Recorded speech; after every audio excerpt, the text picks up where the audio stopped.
자, 우리 하나님 말씀 함께 나누시겠습니다. 찾으실 말씀은 오늘 히브리서 13장 17절 한 절 말씀인데요, 오늘 아마 히브리서 13장 마치도록 하겠습니다.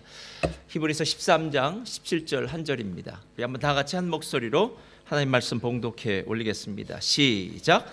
너희를 인도하는 자들에게 순종하고 복종하라. 그들은 너희 영혼을 위하여 경성하기를 자신들이 청상한 자인 것 같지 않으니라. 그들로 하여금 즐거움으로 이것을 하게 하고 근심으로 하게 하지 말라. 그렇지 않으면 너희에게 유익이 없으니라. 아멘. 오늘 말씀의 제목은요, 다 같이 읽겠습니다. 시작. 신앙의 유익 이렇게 쟁취하라 입니다. 한 남자가 스트레스로 인해서 정신과 의사의 상담을 받게 되었습니다. 아마 회사에서는 고위직 직원으로 일하면서 오랜 스트레스로 아마 시달렸던 것 같습니다. 의사는 남자의 이야기를 다 듣고 난 다음에 3개의 약봉투를 주면서 이렇게 얘기했다고 합니다. 내일 아침 일찍 일어나서 조용하고 한적한 해변, 저기 모디알로 이런데 해변에 가서 찾아가십시오. 그리고 오전 9시, 정오 12시, 그리고 오후 3시에 맞춰서 이 약봉투를 하나씩 열어보시기 바랍니다 라고 이렇게 처방을 해줍니다. 다음날 그 남자는 의사의 처방대로 한적한 해변에 가서 첫 번째 약봉투를 엽니다. 그러자 그 안에는 이렇게 써 있습니다. 휴대전화를 비롯한 모든 통신기기를 끄고 조용히 귀를 기울여 보십시오. 남자는 그 지시대로 합니다.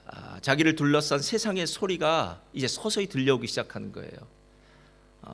파도가 밀려와서 모래사장에 부서지는 소리, 갈매기 소리, 이런 소리를 듣다 보니까 마음이 편안해지기 시작합니다. 이제 시간이 흘러서 12시 정각 두 번째 봉투를 엽니다. 거기 이렇게 쓰여져 있습니다. 가장 행복했던 때를 기억하십시오. 그랬더니 그 남자의 마음속에 가장 먼저 떠오른 것이 어린 시절이었답니다. 친구들과 함께 해질 때까지 놀던 그 시절, 그리고 사랑하는 아내와 함께 해변을 산책하던 때, 막 그런 기억들이 생생하게 일어나는 거예요. 야, 내가 평소에 이렇게 좋은 기억들을 까맣게 잊어버리고 살았구나 하는 생각이 들 정도로 그런 행복했던 기억이 막 되살아나기 시작합니다. 이제 오후 3시가 되어서 세 번째 약봉투를 엽니다. 그랬더니 이렇게 쓰여져 있습니다. 당신이 왜 마음이 상했는지, 어떤 동기가 있었는지, 무엇 때문에 늘 바빴는지, 대체 무엇을 위해 살아가고 있는지를 생각해 보십시오. 그 이야기를 읽자마자 남자의 뇌리에는 며칠 전의 일이 떠올랐습니다. 아마 회사의 상사가 회의 시간에 자신은 칭찬하지 않고 자기의 동료를 칭찬했던 것에 대해서 기분이 우울하고 나빴던 기억이 납니다. 그리고 얼마 전에 동창회를 참석했는데 그때 동창이 좋은 차를 몰고 왔는데 그걸 보면서 왠지 또 마음 가운데 또 이렇게 좀 며칠 동안 우울한 마음도 들었다는 거예요. 그런데 조용한 해변에 앉아서 곰곰이 생각해 보니까 이런 나를 둘러싸고 있는 모든 일들이 다 부질없는 일 같다는 생각이 들었습니다. 상사의 말 한마디, 친구가 산 좋은 자동차가 뭐가 그리 중요한 것일까 하는 생각이 들면서 내가 지금 회사 생활로 말미암아 피곤하고 스트레스를 받았구나. 그런데 마지막이 중요하더라고요. 내가 나의 영혼을 충분히 돌아보지 못하고 산 결과가 이것이구나. 나의 영혼을 돌보지 못하고 산 결과가 이것이구나 하는 생각이 들었다고 합니다. 스트레스가 없는 행복한 삶을 사는 방법이 어쩌면 너무나도 간단하고 단순해서요, 야, 이렇게 단순하고 간단할 줄 알았으면 이건 아무 때라도 할 수 있었을 텐데 라는 생각이 들 정도인데, 정말 문제 해결책이 이렇게 단순함에도 불구하고 우리는 삶 가운데 많은 문제와 스트레스 속에서 살아갈 때가 참 많더라는 거예요. 무엇 때문에 살고 있습니까? 무엇 때문에 일하고 계십니까? 우리가 결국 살아가고 일하는 것은 유익함? 무엇인가 우리의 인생 가운데 좋은 것들, 어떤 것들을 위해서 일한다고 하는데 그 좋은 것이 지금 내게 느껴지고 있느냐는 질문이 다시 한번 우리들에게 던져지더라라는 것입니다. 여러분, 인생뿐만 아니라 신앙도 마찬가지입니다. 제가 오늘 13장 17절의 말씀이 마음에 와닿던 이유는 한 가지 때문이었어요. 13장 17절의 뒤편에 나오는 이 구절입니다. 그렇지 않으면 너희에게 유익이 없느니라. 여러분, 우리는 인생을 다 열심히 살잖아요. 신앙생활도 열심히 하잖아요. 그런데 그 신앙생활, 그렇게 열심히 살았던 인생에 유익이 없다면 내가 도대체 무엇을 위해서 열심히 살았는가 하는 의심이 생기더라는 거예요. 여기서 말하는 너희에게 유익이 없다라는 말은 이익, 이윤이라는 말로 바꾸어도 전혀 상관이 없습니다. 그렇게 살았다면 분명히 이윤을 남기고 이익을 남겨야 되는데 이익이 안 남았다는 거예요. 가끔 장사를 하는 분들 중에 이렇게 얘기를 하는 분이 있습니다. 목사님, 제가 열심히 장사를 했는데 집주인 좋은 일만 시켜줬습니다, 이러더라고요. 그러니까 집세 내는 것만 열심히 갖다 냈지 결국 내 손에 아무것도 안 들어왔다는 얘기예요. 목사님, 정말 죽어라 장사했는데 남는 게 없습니다 라고 이렇게 이야기하는 사람들이 있습니다. 맞습니다. 손으로 수고한 일에는 분명히 결과가 있어야 되는데 우리들이 아무리 열심히 살아도 손에 남는 것이 없다면 우리가 처음부터 다시금 내가 무엇을 위해서 어떻게 살고 있는지, 나의 목적이, 나의 삶의 그 과정이 어떤지 한번 살펴봐야 되지 않겠느냐라는 거예요. 저는 목회자이기 때문에요, 더 이런 부분에 대해서 생각하는지 모릅니다. 죄송합니다. 제가 목회자로서 가장 두려운 것이 있다면요, 제 딴에는 주의 일 열심히 한다고 뛰어다녔는데 나중에 하나님의 심판대 앞에 섰을 때 하나님께서 이 악하고 게으른 종아, 너는 바깥 어두운 데로 나가라 하는 이런 말이 들리면 얼마나 황당할까라는 생각이 들었어요. 제가 청년 때 한 믿음 했습니다. 할렐루야. 예. 그러니까 주의 종이 됐겠죠. 한 믿음 한다고 사람들도 이야기하고 저는 부르심을 받았다고 주님의 종까지 되었는데, 그렇게 열심히 믿음으로 산다고 이야기했는데 마지막 인생의 종착역에서 하나님의 이런 두렵고 떨리는 이야기를 듣게 된다면 제가 평생을 수고한 이 수고가 도대체 무슨 유익이 있느냐는 거예요. 그런데 저는 저뿐만 아니라 신앙생활을 함께하고 있는 여러분의 삶에도 한번 같은 질문을 던져보고 싶습니다. 여러분은 정말로 하나님의 심판대 앞에 섰을 때 어떤 이야기를 하나님으로부터 들으실 수 있겠습니까? 정말 여러분들이 이 땅에서 주일날 다른 거 안 하고 예배드리잖아요. 하나님 앞에 선한 일도 감당하잖아요. 주님 앞에 봉사도 하잖아요. 이 모든 것들이 하나님 앞에서 다 신앙의 유익으로 다가올까요? 아니면 이 모든 것들이 나와는 유익 없는 것으로, 정말 헛수고를 한 것으로 다가올지 다시 한번 마음에 생각해야 된다는 거예요. 성경에 나온 사람 중에 제일 어리석은 사람이 한 사람이 있습니다. 누구냐면 예수님을 따라갔던 가룟 유다요. 그는 예수님을 따라갈 때 모든 것을 버리고 예수님을 쫓아갔습니다. 게다가 3년 반 동안 예수님을 따라갔어요.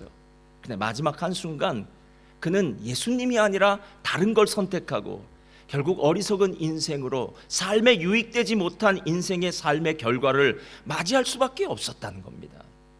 여러분, 제가 이렇게 안 하면 신앙에 유익이 없다, 신앙에 유익이 없다, 신앙에 이익이 없다, 이윤이 남지 않는 장사다, 이렇게 하면 삶의 열매가 없다라는 이 말처럼 두려운 말이 없는데, 그렇다면 어떻게 하는 것이 삶의 유익, 신앙의 유익이 있을까? 13장 17절의 말씀에 아주 정확히 이야기하고 있어요. 한번 다시 펴주세요. 다 같이 읽겠습니다. 시작. 너희를 인도하는 자들에게 순종하고 복종하라. 너희 영혼을 위하여 경성하기를 자신들이 청산할 자인 것 같지 않으니라. 그들로 하여금 즐거움으로 이것을 하게 하고 근심으로 하게 하지 말라. 그렇지 않으면 너희에게 유익이 없느니라. 여러분, 이 구절을 처음 들어보시면 어떤 마음이 드십니까? 솔직하게 얘기한다면 이렇습니다.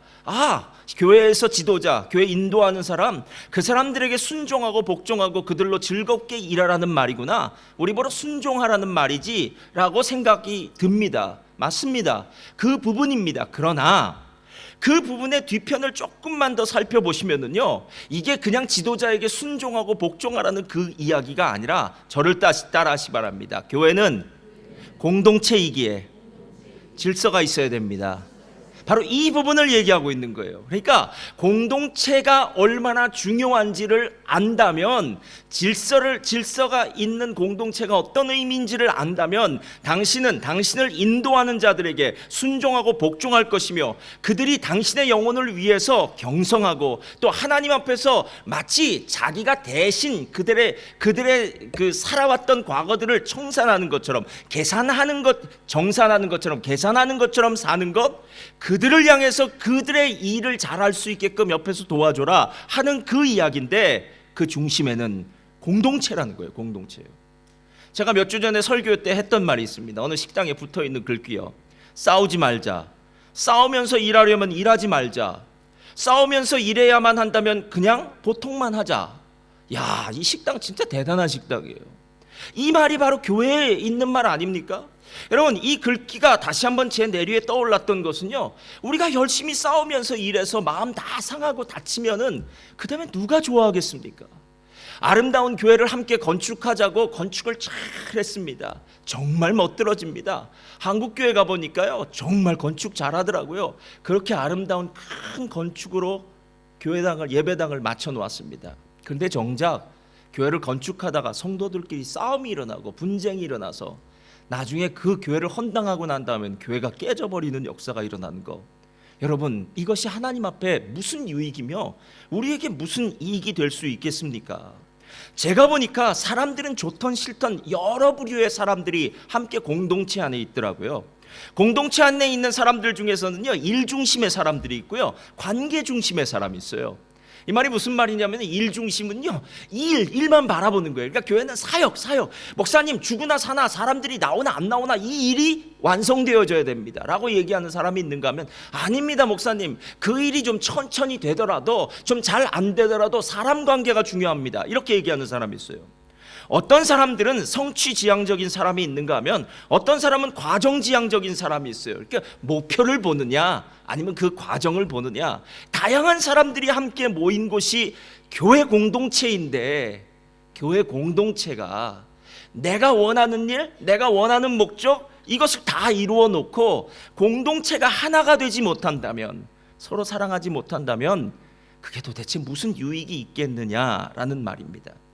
공동체인 교회는 세상을 향해서 빛과 소금이 되어야 됩니다. 공동체인 교회는 세상 사람들을 향해서 대안을 제시할 수 있어야 됩니다. 그래서 교회 아닙니까? 교회가 세상의 빛이요 세상의 소금이기에, 세상은 아무리 어둡다고 이야기해도, 세상은 아무리 썩었다고 이야기해도 교회 안에 들어오면 그래도 뭔가 대안을 제시할 수 있는, 빛이 느껴지고 소금의 그 맛이 느껴질 수 있는 곳, 그것이 교회가 될 때에 그때 우리의 신앙에도 유익함이 있지 않을까 하는 생각이 들었어요. 영적 공동체라는 이야기를 하면서요, 오늘 히브리서 13장은 계속해서 반복되는 단어를 이야기합니다. 그게 뭐냐면 인도하는 자들에게 3번을 등장해요. 7절을 보면 이렇게 얘기합니다. 하나님의 말씀을 너희에게 일러주고 너희를 인도하던 자들을 생각하며 라고 얘기해요. 그리고 17절에는 오늘 우리가 읽었는데요, 너희를 인도하는 자들에게 순종하고 복종하라 라고 얘기하고요, 그리고 마지막 24절엔 이렇게 말합니다. 너희를 인도하는 자들과 및 모든 성도에게 문안하라 라고 얘기해요. 이 세 가지는요, 무엇을 의미하냐면은, 인도자들은 첫 번째 말씀을 가르쳐서 인도한다는 것이고요, 두 번째는 기도로 양들을, 그러니까 성도들을 섬기고 그들의 영혼을 위해서 돌보는 일들을 하고요, 세 번째, 인도자들은 교회의 대표로서 교회의 여러 가지 일들을 감당한다라는 그런 부분들입니다. 그런데 실제로 이 이야기가 세 번씩이나 반복되어진 이유가 무엇이겠냐는 거예요. 매일 성경을 잘 아는 사람들은 매일 볼펜을 들고 하는 일이 있습니다. 첫 번째는 문단 나누기예요. 문단이 안 나누어지면은요, 긴 구절이 도대체 무슨 얘기를 하는지 몰라요. 그래서 언제나 문단부터 나눠요. 두 번째 하는 일이 무엇이냐 하면은 반복되는 단어에 동그라미를 치기 시작합니다. 중요한 단어는요, 꼭 반복할 수밖에 없어요. 그래서 부모님이 자녀가 학교 갈 때 선생님 말씀 잘 들어라, 길 조심해라, 친구들과 싸우지 말아라. 여러분, 이 세 가지 외에 또 무슨 말이 있겠습니까? 한 가지 더 있습니다. 공부 잘해라. 여러분, 정말 중요한 얘기이기 때문에 반복하는 거죠. 별 중요하지도 않는 얘기를 반복하는 그런 어리석은 사람은 없습니다. 고난 가운데 있었던 이 히브리서의 저자가 썼던 이 교회가 바로 고난을 이겨낼 수 있는 힘, 고난 가운데서 신앙의 유익을 얻을 수 있는 힘이 어디에 있느냐는 거예요. 바로 인도하는 자들과의 관계라는 거예요. 인도하는 자들에게 순종하고 복종하고, 인도하는 자들을 즐겁게 일하게 함으로 말미암아 그 공동체가 살아나면, 공동체가 유익을 얻으면 나도 신앙의 유익을 얻을 수 있다라는 거예요. 여러분, 예전에 미국 비자 신청해 보신 적 있습니까? 전 한 몇십 년 전에 미국 비자 신청해 본 적 있습니다. 옛날엔 미국 가는 게 천국 가는 것만큼 어려웠습니다. 교회는 그냥 나와서 믿습니다 하면 가는데 미국 가려면은 준비해야 될 게 참 많았습니다. 그래서 미국 대사관에 들어가면은요 정말 두렵고 떨리는 마음으로 미국 대사관 들어가는 게이트마다 얼마나 보안 시설이 잘 돼 있는지 모르고요. 그 창구 앞에 있으면은 그 영사관이 마치 지옥의 사자 뭐 천사처럼요. 그 사람 어떻게 좀 잘 이렇게 해볼까 하는 그런 얘기가 있을 때가 있었어요. 옛날엔 미국 비자 받기가 그만큼 힘들었다는 거예요. 근데 요즘은 어떻습니까? 갈 필요 없습니다. 인터넷으로 하면 됩니다. 예, 돈만 내면 됩니다. 예. 이렇게 좋은 세상이 된 이유는 무엇입니까? 한국이라는 대한민국이라는 나라의 국격이 올라가다 보니까 그 나라의 백성인 우리도 함께 국격이 올라가서 대한민국 죄송합니다. 우리 교회는 또 호주 여권 가지신 분 많으니까 한국 여권이 좀 낫다고 그러더라고요 요즘엔. 하여튼 그 나라의 국격이 올라감으로 말미암아 내가 그 나라의 백성으로서 누릴 수 있는 게 훨씬 많아지더라는 거예요. 공동체에 속해 있다는 것은 이것과 똑같습니다. 내가 유익하기 위해서는 공동체가 먼저 유익해야 되고 공동체가 유익할 때에 나도 유익하게 되는 이렇게 윈윈 현상이 일어나게 되는 것, 이것이 오늘 성경이 말하고 있는 부분이더라라는 거예요. 실제로 교회 공동체를 이끄는 지도자는요 교회의 기초와도 같습니다. 여러분, 교회 공동체의 지도자들과 좋은 관계를 맺지 않는데 교회 오고 싶은 마음이 있겠습니까? 매일 설교를 하는 목사님과 뭐 척이 지고 목사님 얼굴만 봐도 싫고 목소리만 들으면 경기가 일어난다면 교회 누가 나오겠습니까 여러분? 그런 일은 있을 수가 없습니다. 중요한 것은 교회의 인도자들이 있기 때문에 그들이 말씀으로 가르치고 인도함을 받는 것이고요, 또한 그들이 기도해 줌으로 말미암아서 영혼을 돌보는 것이고요, 또 그들이 대표로서 이 교회를 올바른 길로 이끄는 일, 그러므로 말미암아서 공동체가 유익을 얻게 되고 그러므로 말미암아 내가 유익을 얻게 되는 일, 이것이 바로 오늘 공동체의 얘기다라는 거예요. 근데 제가 이렇게 얘기하면요 아무리 많은 얘기를 하더라도 우리 마음 가운데는 한 가지 아주 솔직한 질문이 생겨납니다. 그게 무엇이냐면, 목사님의 얘기는 다 좋습니다. 그러나 만약 올바르지 않는 지도자가 있다면 그럼에도 불구하고 그 지도자에게 순종하고 복종해야 되겠습니까? 라는 질문을 던집니다. 여러분, 실제로 오늘 그 질문에 대한 대답은요, 오늘 우리가 읽은 13장 17절의 말씀을 현대인의 번역으로 했는데 현대인의 번역에 보면 해답이 나와요. 17절 한번 다 같이 읽겠습니다. 시작. 여러분은 잘 듣고 그들에게 복종하십시오. 그들은 잠깐만요. 그들은 뭐 하는 사람들이라고요? 자기들의 한 일을 하나님께 보고해야 되는 사람이래요. 그럼 제가 현대인의 번역을 보면서 그들은 자기들이 한 일을 하나님께 보고해야 될 사람이므로 라는 얘기가 드니까요, 우리 한자 중에 이런 게 있어요. 옥상옥이라는 게 있어요. 그러니까 지붕 위에 지붕이죠. 지붕 위에 지붕. 그러니까 교회에서 인도하는 자가 모든 권위를 갖고 있는 사람인 줄 알았는데 실제로 그 사람들 위에 또 다른 권위가 있더라라는 거예요.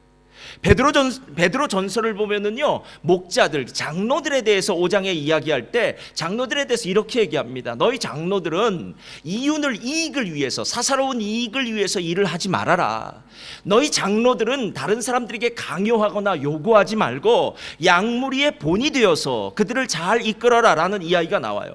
그리고 난 다음에 뭐라고 이야기하냐면요, 5장 4절 한번 나같이 읽겠습니다. 시작. 그리하면 시들지 아니하는 영광의 관을 얻으리라. 누가 나타날 때요? 목자장이 나타날 때요. 그러니까 장로들은 목자라는 거예요.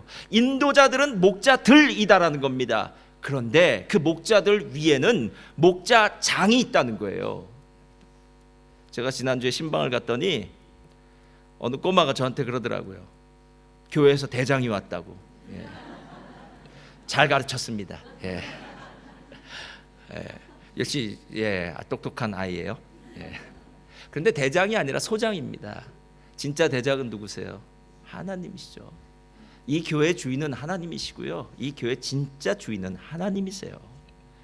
그래서 실제로 우리가 올바르지 않은 지도자를 만날 때마다 제일 먼저 해야 될 일은 올바르지 않은 지도자를 보면서 열받거나 불평하거나 원망하는 일이 먼저가 아닙니다. 여러분, 하나님이 왜 그런 지도자를 여기다 세워놨을까? 하나님께 물어봐야 되는 일입니다. 하나님이 허락하셨다면 이유가 있지 않겠습니까? 저의 신앙의 연단이나 훈련을 위해서 허락하셨든지 아니면 그런 어려운 시간을 통해서 하나님께서 원하시는 것이 있었든지 무엇인가 있지는 않겠습니까? 그래서 만약에 올바르지 않은 인도하는 자, 지도자를 볼 때마다 하나님께 나아가서 물어보고 기도한다면 그때 하나님의 응답을 받을 수 있지 않겠느냐는 거예요. 제가 좀 전에 보았던 베드로전서 5장에 앞을 가보면은요, 2장 18절 19절에는 이런 이야기가 나와요. 사환들아, 범사의 두려움으로 주인들에게 순종하되 선하고 관용하는 자들에게만 아니라 또한 어떤 자들에게도요? 까다로운 자들에게도 그리하라라고 얘기해요. 그 다음 22장 19절 다 같이 읽겠습니다. 시작. 부당하게 고난을 받아도 슬픔을 참으면 이는 어떻게 고난을 받는다고요? 부당하게요. 여러분, 세상 살아가면서 어떻게 부당한 일을 안 당할 수 있겠습니까? 젊었을 때는 이상을 바라봤죠. 세상 이럴 거야, 결혼하면 이럴 거야, 장밋빛 꿈에 부풀어서 결혼을 합니다. 그러다가 아주 처절한 장밋빛이 아니라 붉은 빛을 만나게 됩니다. 여러분, 삶은 장밋빛이 아니에요. 그렇게 녹록하지 않습니다. 사는 게 그렇게 녹록하다면 누가 하나님 앞에 나와서 기도하겠습니까? 지금 이 사환들이 당하고 있는 것들을 생각해 보세요. 까다로운 주인을 만나서 진짜 힘들어요. 예? 부당하게 고난을 받고 있어요. 그런데 부당하게 고난을 받고 있어도 내 위에 있는 지도자가 내 위의 지도자가 아니라 진짜 지도자는 그 위에 있는 하나님이 계셔. 난 하나님께 가서 이야기할 거야. 하나님께 물어볼 거야. 하나님, 이런 일들을 통해서도 제가 어떻게 해야 될까요? 하나님, 만약에 저에게 참으라고 얘기하면 슬픔을 참아야죠. 그럴 때에 그 일이 아름답다고 이야기하는 것은요, 바로 그 일이 나의 신앙 가운데 유익함이 될 수 있다라는 거예요. 그런 의미에서요, 우리 성도님들은 내가 누구인지를 정말 잘 알아야 돼요. 나는 성도니까 교회 지도자들에게 순종하고 복종해야 돼. 나는 낮은 자고 교회 지도자들은 높은 자야 라고 생각하면 여러분 착각입니다. 저는 교회 주인이 하나님이라고 분명하게 믿습니다. 여러분 믿으십니까? 교회 주인은 주님이십니다. 여러분, 어떤 인간도 이 교회의 주인이 될 수 없습니다. 그렇다면 그 주님이 가장 사랑하는 대상이 누구이겠습니까? 목사를 가장 사랑하시겠습니까? 아니면 하나님의 양을 가장 사랑하시겠습니까? 그건 혼자서 한번 생각해 보시기 바랍니다. 고린도전서를 보니까 하나님이 이렇게 얘기하세요. 그런즉 아볼로는 무엇이며 바울은 무엇이냐? 그들은 주께서 각각 주신 대로 너희를 위하여 믿게 한 사역자들이니라. 나는 심었고 아볼로는 물을 주었을 때 오직 하나님께서 자라나게 하셨나니. 바울과 아볼로는 성도들의 신앙의 유익을 위해서 세워놓은 뭐하는 사람이라고요? 사역자들이요. 여러분, 사역자들이요. 제가 다시 한번 물어볼 테니까 속으로 대답하세요. 목사를 위해서 성도가 존재합니까? 아니면 성도를 위해서 목사가 존재합니까? 제가 아는 한 분이 개척교회를 하셨더라고요. 개척교회를 했는데요, 성도가 나오질 않는 거예요. 성도가 없어요. 그래서 처음엔 없을 수 있죠. 어떻게 성도가 있고 교회를 하겠습니까? 근데 없는데 6개월이 지나고 1년이 지났는데도 계속 성도가 없는 거예요. 성도가 없는 거예요. 저는 그때 이렇게 얘기했습니다. 목사님, 결정하세요. 성도가 없으면 목회직을 그만두든지 아니면 밖에 나와서 양들을 데리고 오든지. 목사라는 이 직업은 성도가 있기 때문에 가능한 직업이지 성도가 없는데 어떻게 목자라는 직업이 있을 수 있겠습니까? 라고 이야기를 하는 거예요. 여러분, 하나님이 성도들을 귀하게 여기셔서 위에 인도하는 자들을 세워놓은 것이지 하나님이 성도들에게 너 한번 고생 좀 당해봐라, 그래서 위에 있는 사람들을 세워놔서 위에 있는 사람에게 순종하고 복종하게 하는 일들은 아니더라는 거예요. 만약에 나를 진짜 사랑하시는 더 크신 목자, 더 높으시는 대장 목사님이죠. 그러니까 더 높으신 그분이 계시다면 그분이 나의 유익을 위해서 그런 일을 하시는 거지 절대로 나를 어렵게 하시기 위해서 그런 일을 하시는 일은 없을 것이다라는 말이에요. 순종이라는 책을 쓴 존 비비어 목사님, 제가 저번에도 얘기한 것 같네요. 순종은 이 책은 제가 보니까 순종의 끝판왕이에요. 순종이라는 것을 배워야만 축복받는다면요, 이 책을 읽으시면 돼요. 예. 그 책에는요, 존 비비어 목사님의 아들이 엄한 선생님을 만났을 때 이야기가 나옵니다. 존 비비어 목사님의 아들이 엄한 선생을 만나니까요, 학교 생활이 즐겁지 않아요. 그래서 엄마 아빠가요 다른 학교로 전학을 시켜줘요. 요번에는 아주 인자한 선생님이 있는 학교로 전학을 보내요. 그랬더니 인자한 선생님을 만나서 학교 가기는 재밌어 하는데 학습 능력은 오히려 떨어졌습니다. 그래서 안 되겠다, 이렇게 학습 능력이 떨어졌으니까 안 되니까 이번에는 엄하고 인자한 선생님, 그러니까 두 가지를 함께 가지고 있는 선생님이죠. 이런 선생님을 만나면 훨씬 좋을 수 있겠다라고 생각하고 엄하지만 인자한 선생님이 있는 학교로 옮겼다는 거예요.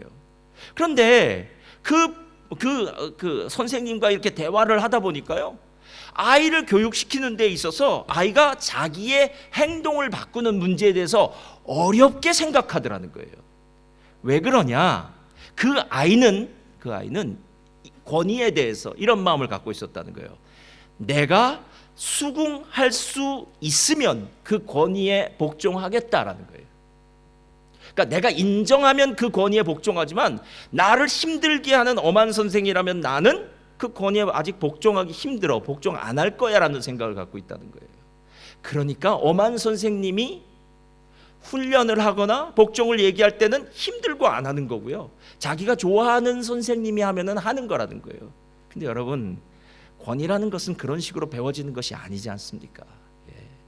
내가 좋아하는 것은 순종하고 좋아하지 않는 것에 순종하지 않는다면 하나님의 역사가 어떻게 이루어질 수 있겠습니까? 오늘 이야기, 즉 신앙의 유익이라는 이것이 정말 공동체 안에서의 우리가 공동체가 질서 있게 아름답게 신앙의 유익을 위해서 살아가려면 이렇게 해야 돼라고 생각하는 이 부분이라면, 여러분 정말 다시 한번 공동체 인도하는 자들이 아니라 그 인도하는 자 위에 있는 하나님을 보시는 은혜가 있으시기를 예수님의 이름으로 축원드립니다. 자, 그런데 오늘 성경은요 한 가지를 더 얘기하고 있어요. 그것이 무엇이냐면 그들로 즐거움으로 그 일을 감당하게 하고 근심으로 그 일을 감당하지 않도록 하라라고 얘기해요. 이 말은 성도들의 말이나 행동이 지도자의 마음을 시원케 할 때에 지도자는 더 힘써서 자신의 일인 말씀과 기도, 교회를 대표하고 계획하는 일, 책임지는 일들을 감당한다는 거예요. 제가 목회자의 경우로 본다면요, 제가 제일 행복할 때는 여러분이 신앙 좋아지는 일입니다. 여러분 그거 아시나요? 여러분이 하나님을 진짜 사랑하고 주 안에서 자라나면요 제일 행복해요. 근데 어느 사이인가 여러분이 주님과 멀어지고 있다면 그때가 제일 기분이 마음이 아픕니다. 제가 가장 행복하고 기쁠 때는요, 어느 분들이 목사님 기도를 부탁드립니다, 기도 해주세요라고 얘기하고 난 다음에 목사님 기도가 응답되었습니다라고 감사할 때예요. 여러분, 이분이 하나님께 기도하는구나, 하나님 기도를 응답해 주셨구나, 야 정말 감사하다, 다음에 또 기도할 때는 또 기도를 해서 하나님이 응답해 주신다는 이 놀라운 기도의 응답의 역사를 체험해야지. 할렐루야. 그리고 이런 마음이 계속 들더라는 거예요. 제가 작은 목자라고 불리는 셀 리더들을 향해서도 얘기할 수 있습니다. 가끔 셀 리더보다 더 똑똑한 셀원이 있을 수가 있습니다. 맞지? 목사님이 제일 똑똑한 것이 아니라 교회 성도님들 중에는 사회적으로, 지위적으로, 학문적으로 훨씬 더 똑똑한 박사님들이나 높은 분들이 있을 수 있다는 얘기예요. 그러나 중요한 것은 하나님이 그 공동체를 만드셨다면 공동체에게 권위를 준 인도하는 자, 지도하는 자에게 리더십을 허락했다면 리더십에 순복할 수 있어야 된다는 거예요. 그래서 만약에 셀리더가 되었다면요, 셀리더에게 좋은 말을 해주어야죠. 셀리더가 이것도 몰라? 셀리더가 이것도 못해? 라는 이야기는 하지 마셔야 돼요. 여러분, 그 이야기를 하는 순간 하나님으로부터 심판받습니다. 셀리더가 만약 못하는 부분이 있다면 기도해 주시기를 예수님의 이름으로 축원드립니다. 그리고 돕는 자의 역할을 하는 거예요. 그래서 우리의 리더를 세워주고 옆에서 함께 도울 때 그 해가 지날 때 보면은요, 너무 감사해. 2019년 우리 셀, 나는 평생의 셀 모임을 했었는데 2019년 셀이 제일 행복했어. 할렐루야. 그리고 2020년에 또 똑같이 그렇게 얘기할 거예요. 2020년 셀이 제일 행복했어. 그러는 거예요. 우리가 죽기 전 해에 셀이 제일 행복했던 거예요. 바나바셀을 함께 가니까 언제나 같이 갈 테니까 별 문제 없을 테니까요. 하여튼 내가 주님 가기 전해의 셀이 제일 행복했던 거예요. 왜? 나는 하나님 앞에 인도하는 자들에게 순종하고 복종하고 그들이 즐겁게 그 일을 감당할 수 있도록요, 옆에서 돕는 자의 역할을 감당했기 때문입니다. 그럼 교회가 이런 교회가 돼야 진짜 은혜스럽지 않겠습니까? 사랑하게 옥하는 목사님 밑에서 정말 그 가르치는 부분에 오른팔이었다고 하면 강명옥 전도사님, 저도 실제로 뵙긴 했는데요. 이분이 새가족부를 오랫동안 운영했어요. 옥하는 목사님이 새가족반은 오랫동안 남을 안 줬다 그러더라고요, 다른 교역자들을. 근데 마지막에 새가족반을 가르치는 그 리더로 강명옥 전도사님을 줄 정도로 아주 신뢰가 깊은 분이었어요. 이분이 새가족 이야기를 하면서 이런 이야기를 합니다. 어느 날 한 여집사님이 커피숍을 경영하는 한 불신자 사장님 밑에서 일하기 시작했답니다. 이 집사님의 남편이 실직해서 어려움을 겪고 있을 때 나라도 나가서 일을 해야지라고 생각하면서 여자 집사님이 이제 커피 전문점에 나가게 됐어요. 몇 시부터 몇 시까지 일하냐면 아침 10시부터 밤 10시까지, 그러니까 하루 12시간이나 되는 일을 하는 거예요. 집사님은 주어진 일에 최선을 다하고 일하고 싶어서요, 아침 10시에 출근하라는 사장님의 명령이 있었지만 10시에 출근하면 왠지 막 좀 조급하고 너무 촉박한 것 같아서요, 사장님은 10시에 출근하라고 했는데 이분은 9시에 출근을 해요. 그랬더니 사장님이 말합니다. 아니 10시에 나와서 일을 시작하면 되는데 왜 9시부터 1시간이나 일찍 나오냐고. 12시간이니까 여러분 얼마나 힘들어요. 1시간 더 귀하잖아요. 왜 이렇게 일찍 나와서 일하냐고. 그랬더니 그분이 이렇게 대답했답니다. 사장님, 저는 10시에 나와서 일을 시작하면 너무 촉박하지 않게 9시부터 나와서 여유롭게 일할 수 있어서 일찍 나오는 겁니다. 월급은 더 주시지 않아도 되니까 너무 부담 갖지 마세요. 제게 맡겨진 일을 잘하기 위해서 그렇게 하는 겁니다. 그렇게 얘기했대요. 여러분, 그때 불신자 사장이 속으로 어떻게 생각한 줄 아십니까? 에이, 길어야 한두 달이겠지. 언제까지 가겠어? 여러분, 12시간을 일하는데 그 1시간을 일찍 나오는 게 얼마나 어려운 건지는 여러분이 일하시는 분들 아시잖아요. 게다가 시간당 얼마씩 쉬는 일이라면은요, 이 1시간은 당연히 내가 1시간을 일했으니까 1시간의 페이를 받아야 되겠다고 생각했는데 이분은 그런 마음을 갖지 않았고요. 사장님은 옆에서 보기 시작했습니다. 6개월, 한 달, 6개월, 1년이 지나는데 상황이 변하지 않는 거예요. 계속 성실한 거예요. 1년 6개월이 지나자 사장님은 그 집사님의 그 모습에 대해서 감동의 도가니에 빠졌습니다. 그래서 그 집사님을 신뢰해서 지금까지 누구에게도 주지 않던 카운터를 맡기게 됩니다. 그리고 나서 사장님이 그 여자 집사님에게 이렇게 묻습니다. 당신은 어떻게 변함없이 그렇게 성실할 수 있습니까? 라고 물었대요. 여러분, 대답이 뭔지는 아시죠? 그분이 이렇게 대답했답니다. 예수님을 믿기 때문입니다. 여러분, 대답은 단순해요. 우리의 생각이 복잡하기 시작하면요, 하나님의 뜻이 참 복잡하게 우리의 삶에 적용될 수가 없습니다. 대답은 단순합니다. 왜 순종하고 복종해야 되는 줄 아십니까? 왜 근심이 아니라 즐거운 마음으로 그들이 일하게 해야 되는 줄 아십니까? 그 이유는 한 가지예요. 내가 그 사람보다 더 위에 있는 그분, 예수님을 믿기 때문에 그렇습니다. 결국 사장님은 이 집사님의 당당하고 아름다운 모습에 감동해서 예수를 믿게 되었다는 전설 같은 아름다운 실화예요. 실화예요.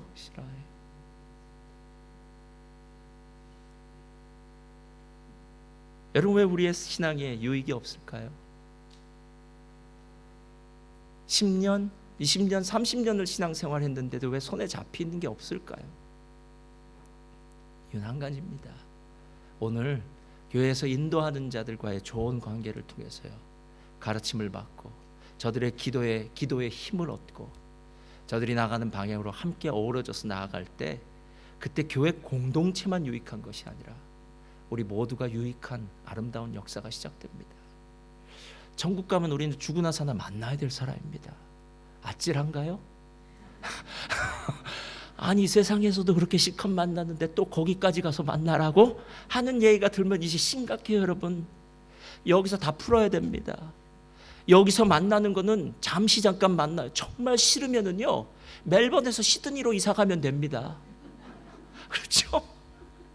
근데 천국은 이사 갈 수가 없어요. 천국에서는 계속 만나야 돼요. 멜번 순복음 교회로 함께 만나서 신앙생활 해야 되는 거. 여러분, 오늘 이 이야기가 저와 여러분의 삶 가운데 신앙의 유익을 위한 아름다운 도구가 되시길 예수님의 이름으로 축원드립니다.